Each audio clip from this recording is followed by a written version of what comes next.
A very good evening and welcome to another episode of South Africa Today and Beyond. In the studio this evening, I'm joined by Mr. Mohlala, who's a commissioner at the CCMA, which is the Commission for Conciliation, Mediation and Arbitration. Welcome onto the show. Thank you very much. Sure. I mean, let's use this opportunity to educate our viewers. The CCMA was established over 20 years ago. Maybe give us an insight as to why the establishment of the CCMA, number one, but also how is it different from the industrial court that was there, before the CCMA? Okay. The reasons the CCMA was established in 1996 is that those reasons are related to the problems that the country had in terms of the Labor Relations Act of 1956. There were lots of problems with that act. The first problem is that it didn't cover everyone. There were people who were not covered by that act, and there were many other Labor Relations Acts. We didn't have one act at the time. So we had the Labor Relations Act for teachers, the police had their own regulations, the public sector had their own, the private sector had their own, which basically was the 1956 Act. And then so there were employees that were not covered, like domestic workers, they were not covered. Those who in the agricultural sector, they were not covered. And there were then many others, like in the Bantustans, they had their own things.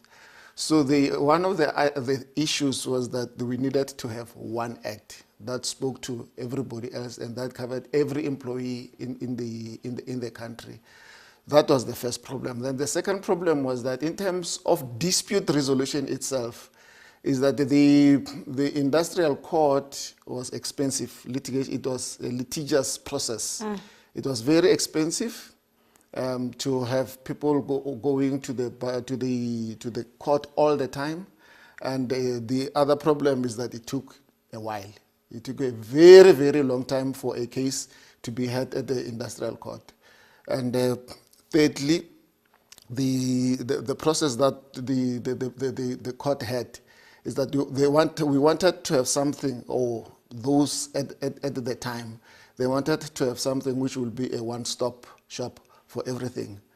So that's why then there was the idea that we needed to change the act, the whole act, and one of the big issues there was the dispute resolution. That's why then the LRA. We had an LRA in 1995, and obviously then the CCMA. The biggest differences between the CCMA and the Industrial Council and there was something else called the Industrial Board. That dealt only with conciliations. The biggest difference is that the CCMA is a one-stop shop for everything. Most of the cases are dealt with, every case is dealt with at conciliation, and once the case is not resolved at conciliation, it goes to arbitration. And the CCMA does all that. We are far, far more quicker than the industrial court. Just to give you an example, that in terms of conciliations, once a case is referred, an employee is dismissed, the case is referred to the CCMA, we take about 30 days to have the case heard at the CCMA for conciliation. If the case is not resolved at conciliation, then what we also do is that this is averages. On average, it takes about 60 days to have the case finalized at arbitration. And the other issues that also take about 14 days. Once we hear the arbitration, we take 14 days for the award to be issued. So it has compressed the time that it used to take during the court's period, which will be years. So there wasn't any case that will take a year. So a case, for instance, on average will take about 3 to 5 years. So those are the biggest differences. I mean, the one thing is quite impressive. You talk about the fact that, and I'm under the assumption that, the services provided by the CCMA are free, because you're saying, the industrial court and in the litigation process was quite expensive. And if you also look at, the the apartheid dispensation, and if you look at the power relations in the main, especially of black workers and the ability of black workers to even take, their white employers to any sort of such a process, I'm sure it was quite unheard of. That's the first issue.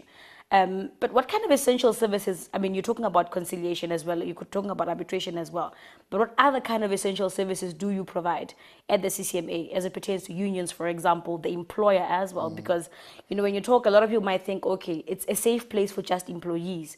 But I get a sense also that, it's a place where employers as well, can come to the CCMA for services as well as unions as well can come to the CCMA.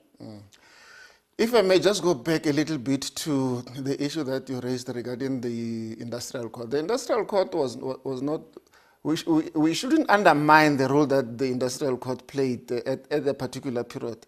Because at the time, the industrial court was established. In fact, we need to go back to what is referred to as the Vihan Commission in 1979. Because prior to that, there was nothing.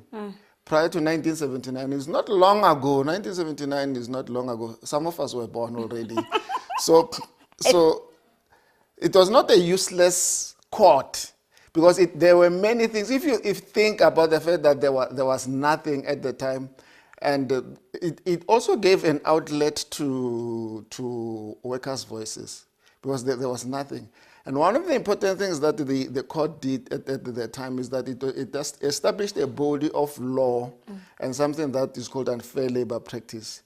Because particularly the trade unions, they could refer almost everything under that rubric of unfair labor practice. So it established that, and a lot of rights, workers were able to attain a lot of rights, and trade unions through that the unfair labor practice that the industrial court had established. The processes used to take very long, but then we still, even today, use some of the precedent cases that arise out of what we had from the industrial court. So it was not a useless thing, and we learned a lot of lessons. Some of the lessons and the things that we do today, because it's through the lessons that were drawn from the industrial court.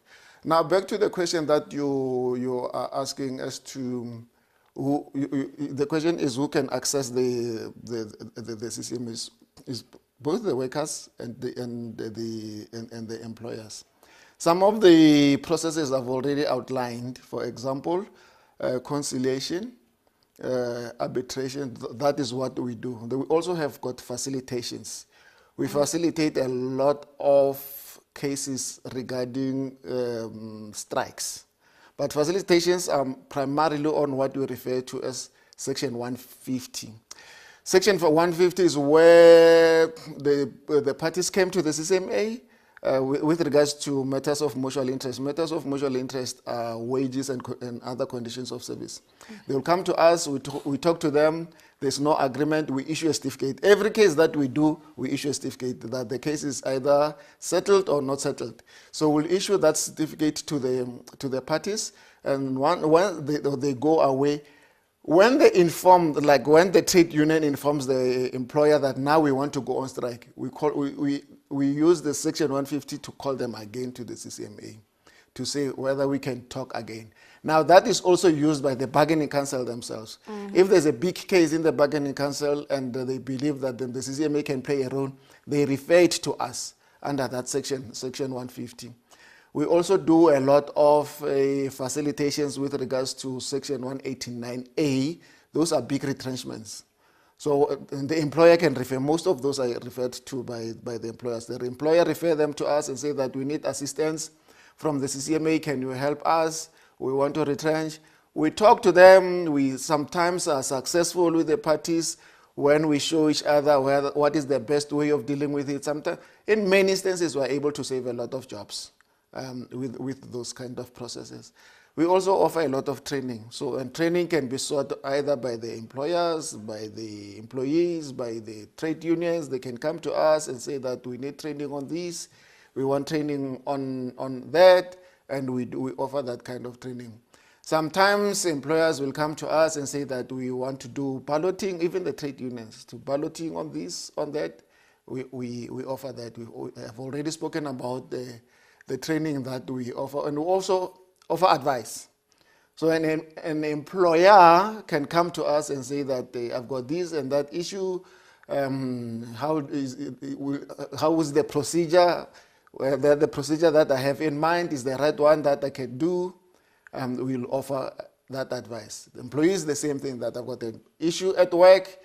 How do I go about it?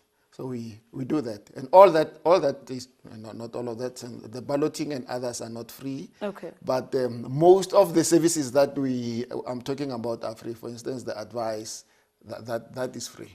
I mean, the CCMA is a quite dynamic institution. I mean, as you unpack and as I'm listening to some of these issues, but it couldn't have come easy. And I want us to go for a quick ad break. When we do come back, I want us to just focus a bit on some of the challenges that the CCMA has faced, in the last 20 years, of course, also coming from the history that we come from in South Africa, and some of the labor relations between the employer, the employee, the fact that black people for the longest of time were used as cheap labor reserves, during the apartheid dispensation, and how has that informed the culture of the CCMA. But let's go for a quick ad break, Mr. Mohlala. Please don't touch that dial. Let's go for a quick ad break and we'll come back when we return.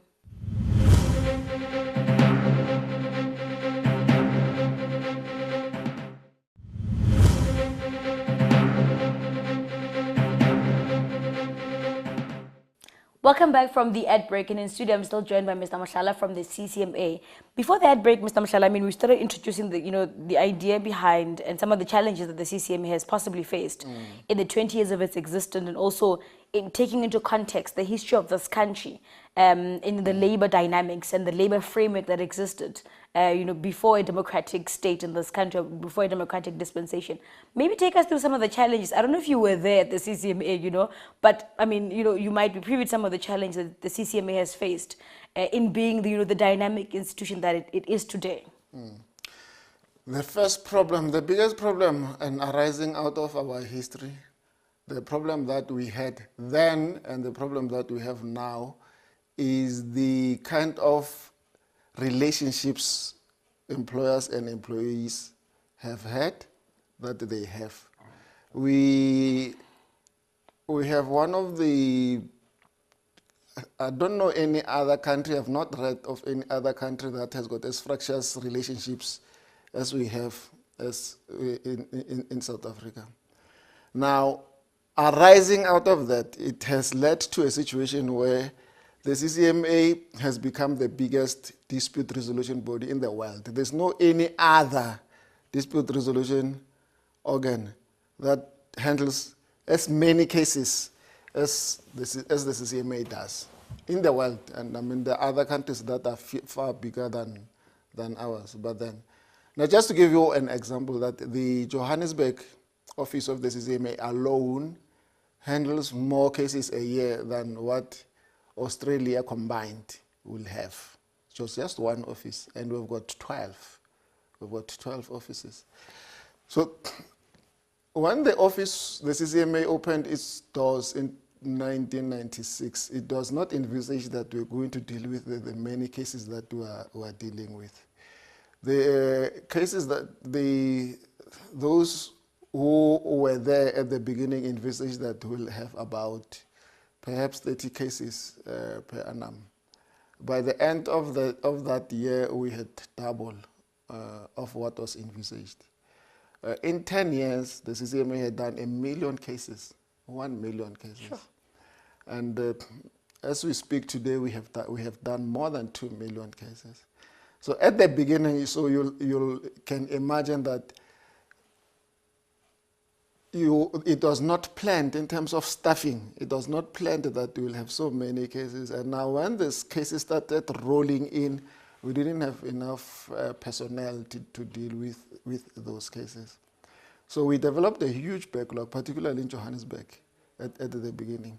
And so more or less it almost defeated the objectives of the LRA then of having speedy resolution to disputes. Because then, due to that backlog, cases were taking like a year or so to be had and to be resolved. And that was the first problem. The second problem is that at the time, the CCMA didn't have enough competent people, particularly black people, because we didn't have a similar, I'm talking about mediators and arbitrators. We didn't have people who were competent who were skilled. We had other organizations that were dealing with private arbitration. We had another organization that was dealing with labor disputes, IMSA, but not in terms of the huge numbers that we had at the beginning. So we had to train a lot of people right from the beginning to deal with those kind of problems that we were having. Gradually, and as I was telling you earlier, that we started then getting into grips with some of the challenges that we were having until where we are now. The backlog was dealt with about perhaps 10 years back or even earlier. Then we were able to deal with the backlog. Now we have enough staff. We train a lot of commissioners who are able to do mediation and mediation and arbitrations. And the other problems are arising out of the fact that our services are free. We have a lot of cases that are referred to us. We are supposed to be dealing with unfair dismissals. Now there are also a lot of fair dismissals that are referred to us. Somebody knows that I did something wrong, but they will still refer the case to the CCMA and hope that they'll be able to get something. And that clogs up the system for obvious reasons, that there are those kind of things, that there are other cases that are there, but then there are those who just refer cases. Now, one of the problems that we have, and that's my personal view, that we have, is that I don't believe that the CCMA was envisaged to deal with certain kind of disputes. For an example, a dispute between a company and the CEO. Those drag, they can take quite a while. And that's where lawyers are involved. Sometimes they'll take a minimum of 1 week, like every day, and sometimes up to a month. So you can imagine what that does to our limited resources. That we don't have enough resources, and then there's a competent commissioner who's sitting in one case for the whole month, just doing one case. So I think that perhaps at some point those kind of cases, my view is that those kind of cases they should have gone for private arbitration. Both parties, because they can afford. This system is primarily meant for the vulnerable, those who don't have money, those who don't have access. But those who have access, I think they should be using other means. Not necessarily the labor court, but the other processes, such as private arbitration, where they can pay. They've got somebody dedicated there and who can be able to deal with their matters. It looks like most are happy. Even the CEOs, the companies are happy to utilize those kind of the processes. Now, going back to the other issue that I mentioned earlier, is the problem we have as a country, where how we deal with each other in terms of labor relations, dispute resolution, is so fractious and antagonistic that we need to have a way. That is the biggest problem that South Africa has. And it's not just a labor relations, a labor law problem. It's also an economic problem. That almost in every instance is where you talk to parties in matters of mutual interest, when you are negotiating wage negotiations, that it invariably has to end up in a dispute, in a possibility of a strike. It shouldn't be that way. And where you find that the solutions that we have explored with the parties in that process, in the conciliation, in the mediation, that they go on strike and 2-3 weeks, a month later, they still come back and resolve on exactly what you had proposed to them prior to them going on strike.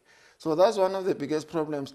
Our view, and it's not just my view, our view is that if we're able to deal with that, and it's just a shift. We just need to shift and be like other countries in the world. We are not the only country in the world that is a capitalist country. We are not the only one. And how have the others been able to do it? So we must also be able to mature where we are able to negotiate. You know, I always tell people, just to give it as a way of an example, that I used to be a trade union organizer in the 90s. The same tactics that we were talking about 20 years ago, 25 years ago, trade unions are still talking exactly the same things. Today, the employers, when I listen to, and I get into a process and listen, I can close my eyes and just even think that this is what I used to say about 20 years ago. So things are not changing. So just in short, that's one of our biggest problems. So, and those are some of the challenges that the CCMA has had, and the CCMA still has today. That's quite interesting. Now, in conclusion, Mr. Mohlala, I mean, when you look at the CCMA and in the context of social justice, do you think the CCMA has been effective in terms of creating a labor legislative environment, that advances in the main, the rights of workers, the rights of the employee in the main? Do you think the CCMA has successfully done that as we close? We are not a perfect organization. There's a lot that we still need to do. However, our biggest achievement is that we have been able to give people access. We've been able to give people a voice where in instances of unfairness, they can confidently say, we'll take you to the CCMA. And that's happening a lot. And the caseload that I was talking about, it attests to that people know where to go to when they have issues, and they don't have to pay anything. And that their cases will be dealt with in a language that they understand, in an environment that they are comfortable with. I think that's what's important, the language aspect as well, Yes, because we've got, we have interpreters for all the 11 languages in South Africa. And so people can be comfortable. Our processes are not like those of a court. We try to make people as relaxed as possible. We are not very formal in our processes. So we've given people access. We've given them a voice. And there are many other things that we've been able to achieve. One of the things that I've been able to, we have been able to meet some of the objectives of the Labor Relations Act. Our processes are quicker. As I said, they are also cheap. Because in 2-3 months, sometimes in a month, a case can be heard and be finalized. That's conciliation. And we have a process that we call CON-AP. That's conciliation and arbitration on the same day. And there are those who sit on the same day, and within 20 days, the case is heard and is finalized. So that's a major achievement in terms of what we used to have previously from the industrial court. Okay. We also have, in the CCMA, we don't lose a case. We can't go to the CCMA and hear somebody saying that the CCMA has lost a file. We can account for each and every file of the 2 million that I told you about. We can account for each and every one of them. Fantastic. Unfortunately, Mr. Mohlala, that's all the time we have. Thank you so much for coming onto the show. And definitely, you give people justice, the CCMA, but also you give people a dignified kind of process. And the speediness is what is actually needed in terms of, reconciling and, dealing with these issues quite swiftly. Thank you so much for coming onto the show. It's a pleasure. At home, unfortunately, that's all the time we have for you today. I really hope that you use this information, and those of you that are dealing with these issues at a labor relations issue and have challenges, do visit the CCMA and also seek their services when needed. Thank you so much for joining us onto the show, and have a good evening.